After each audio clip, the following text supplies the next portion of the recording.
गोवा का नाम सुनते ही आंखों के सामने आते हैं समंदर के किनारे और पार्टियां। लेकिन क्या आप जानते हैं कि इसी मॉडर्न गोवा के घने जंगलों के बीच एक ऐसा दरवाजा खुलता है जो आपको सीधे महाभारत काल में ले जाता है।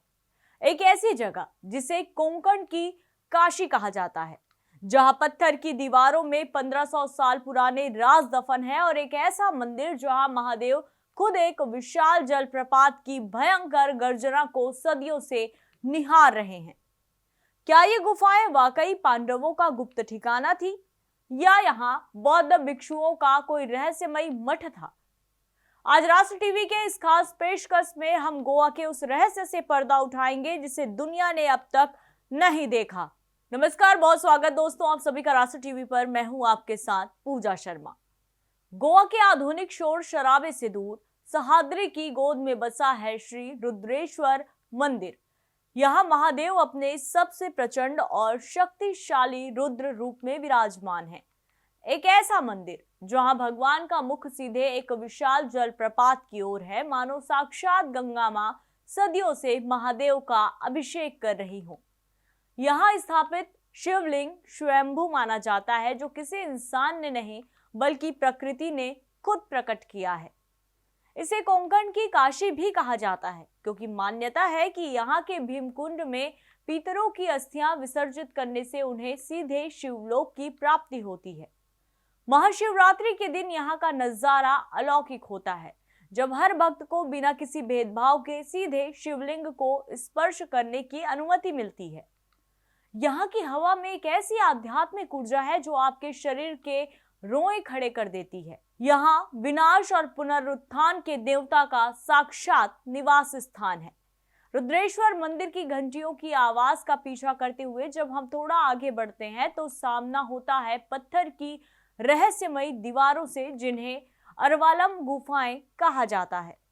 महाभारत की लोक कथाओं के अनुसार 12 वर्ष के वनवास के दौरान पांडवों ने अपनी पत्नी द्रौपदी के साथ इन्हीं गुफाओं में अज्ञातवास का समय बिताया था।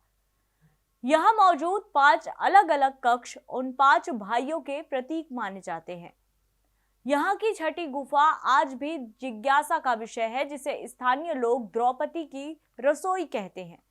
पत्थर के मंच पर बने 8 छेद प्राचीन चूल्हों की याद दिलाते हैं। लेकिन रहस्य यही खत्म नहीं होता।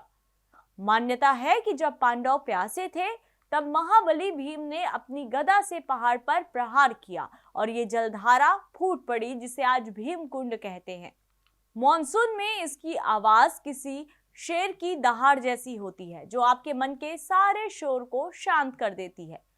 यहाँ शिव की भक्ति और प्रकृति की शक्ति का ऐसा मिलन होता है जो भारत में और कहीं नहीं दिखता। पुरातत्वविदों को यहाँ बुद्ध की प्राचीन प्रतिमाएं और ब्राह्मी लिपि के शिलालेख भी मिले हैं, जो संकेत देते हैं कि पांडवों के जाने के बाद या फिर शायद उससे भी पहले ये गुफाएं बौद्ध भिक्षुओं की तपोस्थली रही होगी। इन गुफाओं की सादगी ही इनका सबसे बड़ा गहना है। लेटेराइट पत्थर की इन दीवारों पर कोई नक्काशी नहीं है, लेकिन यहाँ के शिवलिंग पर लिखा एक शब्द संबालुरु वासी रवि इतिहासकारों को हैरान कर देता है। रवि यानी कि सूर्य। एक शिव मंदिर में सूर्य देव का जिक्र क्यों? क्या यहाँ शिव और सूर्य कार्तिकेय की कोई गुप्त त्रिमूर्ति पूजी जाती थी? इतिहासकार आज भी इनफेड हो चुके शिलालेखों के पीछे का ये सच तलाश कर रहे हैं। भोज राजाओं के काल के ये शिलालेख गवाही देते हैं कि गोवा पुर्तगालियों के आने से हजारों साल पहले ही वैदिक और बौद्ध धर्म का एक समृद्ध संगम बन चुका था। अरवालम सिर्फ एक दर्शनीय स्थल नहीं, बल्कि समय का वो पहिया है जो हमें हमारी जड़ों से जोड़ता है।